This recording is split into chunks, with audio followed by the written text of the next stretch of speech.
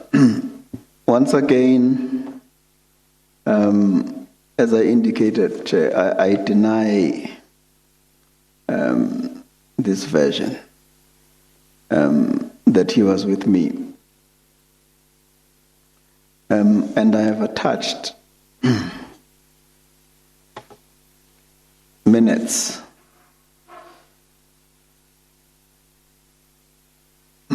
of a whole day meeting that I had attended as SG3 at 250.278.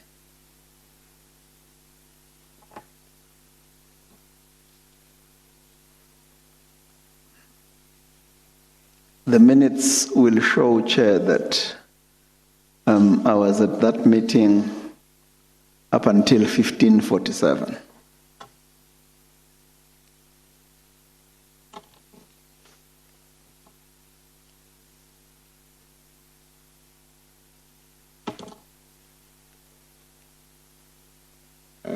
That will be at 250.294.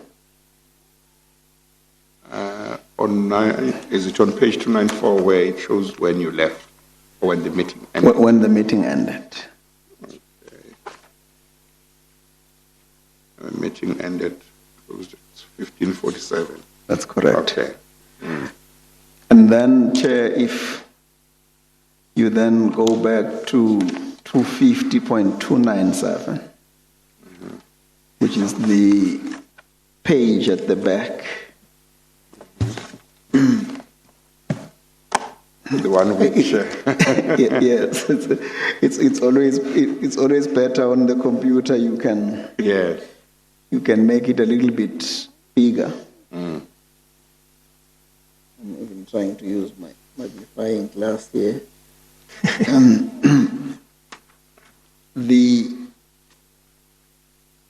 On the computer, it will indicate. I don't think I have any chance of seeing what's written here. Mr. Maybeck. Maybe you can tell me what is in here. What I can is explain in it, and then if the Commission's legal team can check on the computer and see that's true, then that can be placed on record to say, although on the hard copy one can't see, on the computer this is what one can see. Yes. Yeah. Okay. So what is in there? So what is in here, Chair, is an indication that I had a meeting after this meeting, which started at 1600. It is 4 o'clock. Yes, at 4 o'clock. It started at 1600 to 1800. So even if he had then said, no, he was with me to go to this Melrose Arch, if the meeting finished at 1547, he was in Melrose Arch already in 1551, 4 minutes later. It's impossible that I could have been with him. So I had another meeting with the chairman of the board of Transnet, with the CFO, Mr. Peter, where we were busy with arrangements in terms of a board pack, taking the chairman, the chairperson, through a board pack for an upcoming meeting. I could not, Chair, have been in Melrose Arch and also at the same time be at the Carlton Center. It's just not possible. So I'm using these to indicate that there's no reliance that can be placed on this testimony of witness 2 on either the Google Maps that he talks about or on what he alleges to have happened during those times.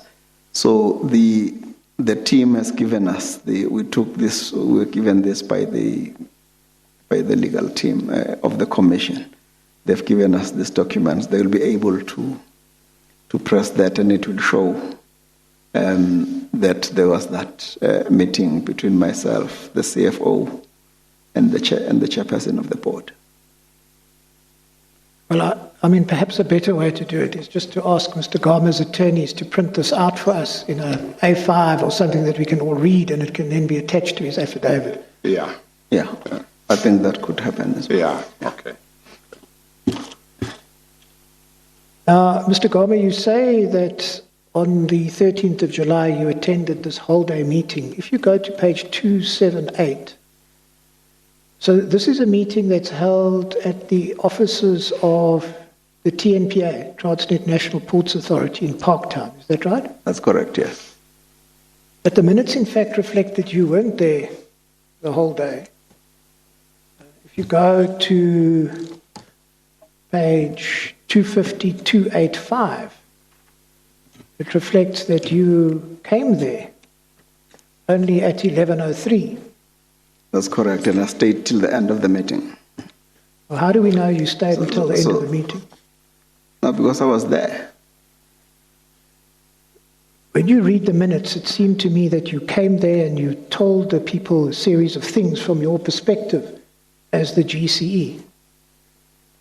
That's captured, isn't it? Yeah, there's nowhere where it says I left. If I had left the meeting, I had intended to, it was a day when I had intended to be with them the whole day.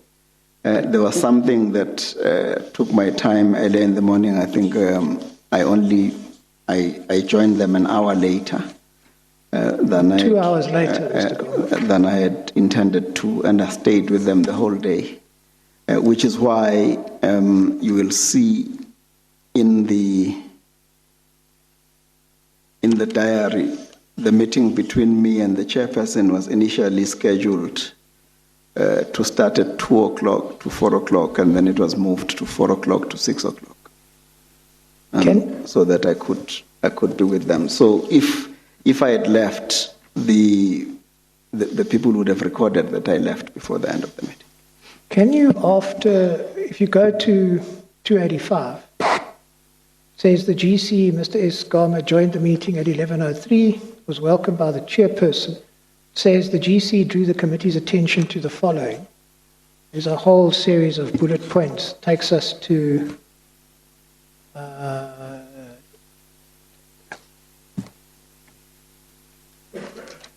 I think to 287, where it says the meeting was adjourned at 12:30 and restarted at 12:58. Do you see that? Yeah, that was for lunch. Was that your input? Is it recorded there in those passages? I think my input.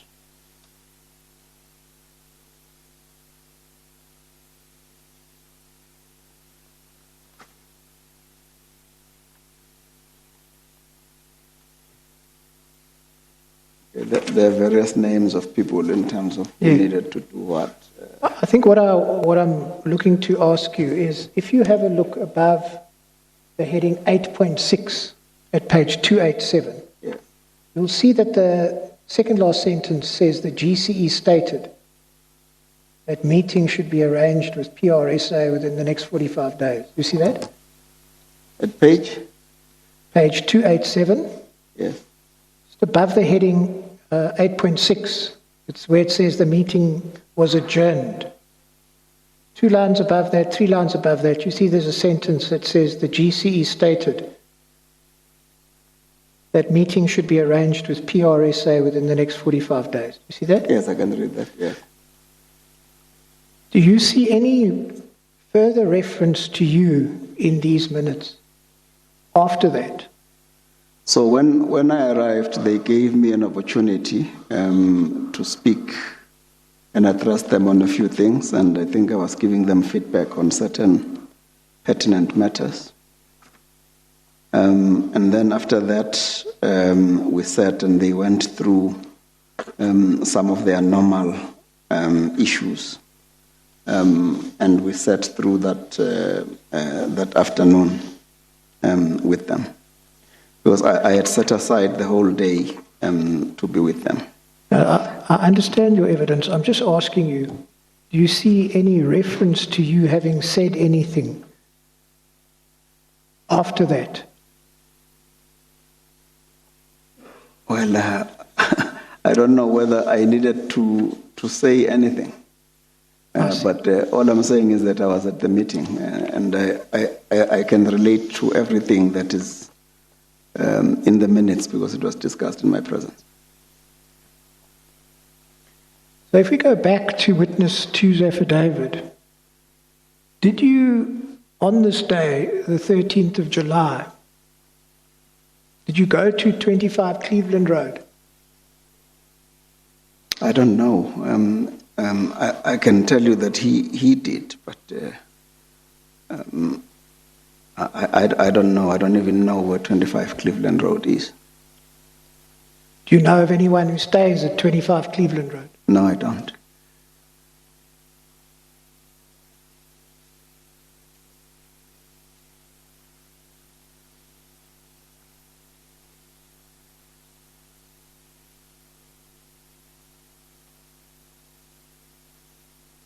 And he says at paragraph 30 that you later accused him of stealing some of the money from the bag? It's fiction. It's really fiction. It's a lot of it that we're trying to deal with here. Never accused him of stealing any money. There's no money that he would have stolen. I think he is just putting flavor. You put some raja and some masala in so that your story looks much more colorful and believable. During the entire time that he was one of your protectors, is there any time, even if it's not in relation to a bank, is there any time when you may have accused him of stealing any money? Chair, if I'd had occasion to accuse him, he wouldn't work for me the following day. Because I just wouldn't work with that kind of person if I'd found out that there was something that had happened. So, and I don't know who is this manager of his or supervisor that he says I said that to, because those are the people who would then. But there are many close protection officers. If you've got one that steals, you ask the security department to change them and give you another one. Okay, Mr. Mayback. Do you know the address 22 Killarney Road, Hyde Park? Not offhand.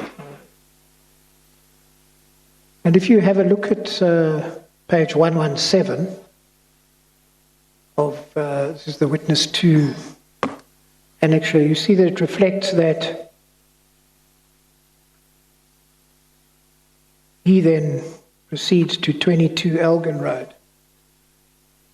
It appears. 117. 117. Arrives 1931, departs 1936.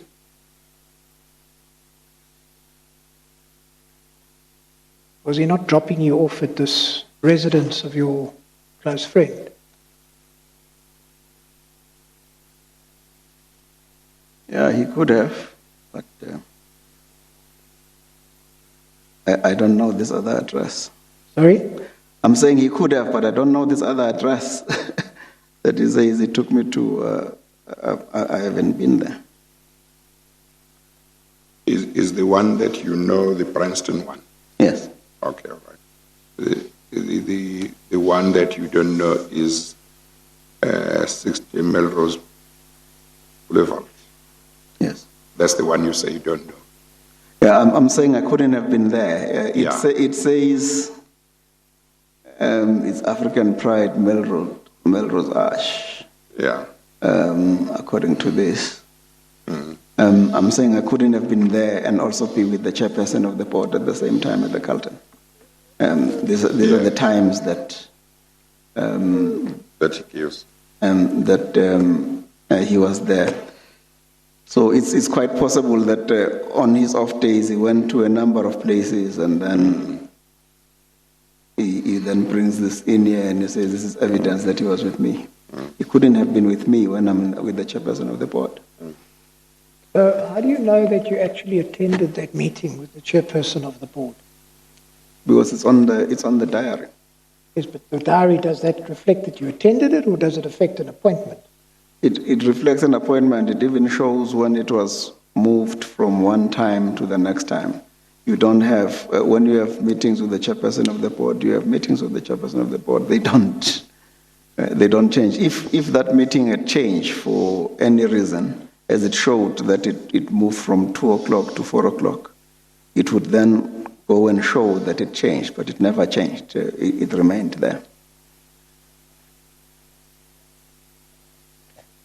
So, Mr. Gama, can you think of any reason why witness 2, if he wasn't dropping you off at 7:30 on the evening of 13 July 2017, would have gone to 22 Elgin Road for 5 minutes?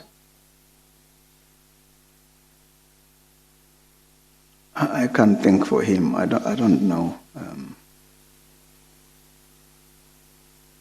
You can't think of any? No.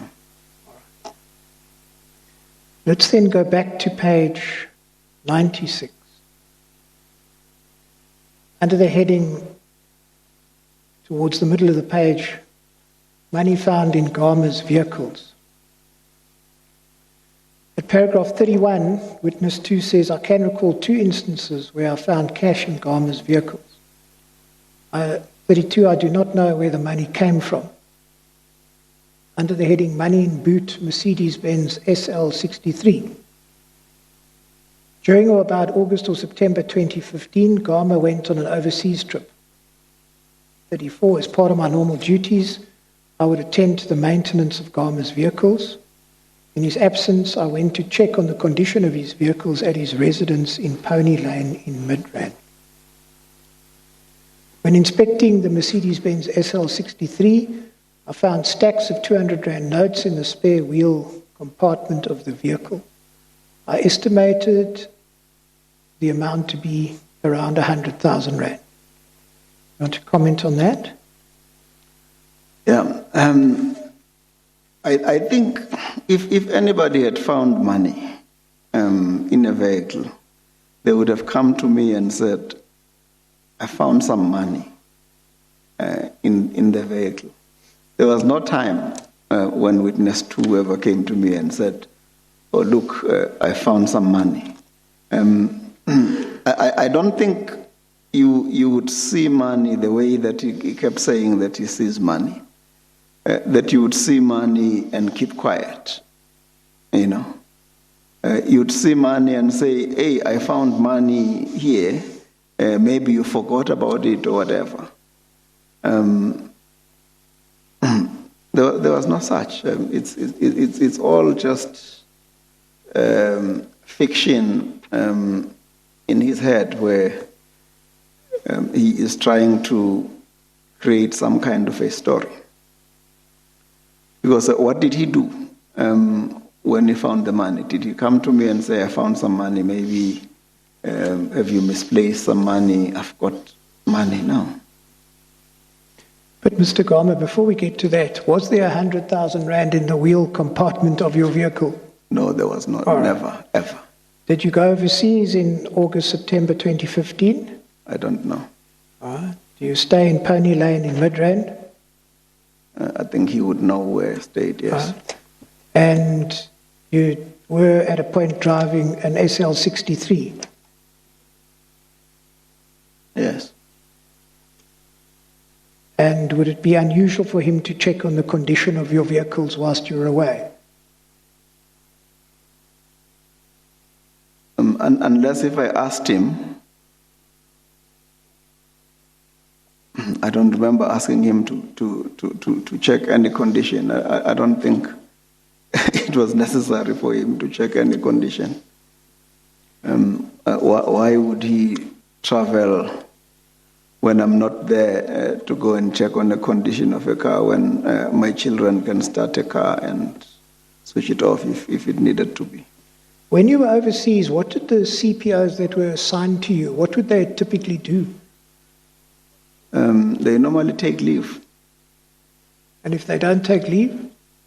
Then they would probably be assigned to someone else to work during that time. Then witness 2 goes on under the heading Money in Boot of Range Rover. On 20 April, I transported Gama to... And so this is where we come out of the state capture inquiry, where Siyabonga Gama, the former CEO of Transnet, continues to give testimony. That's all from the On Point team. SA Today will have more news for you at the top of the hour. Do have a pleasant afternoon.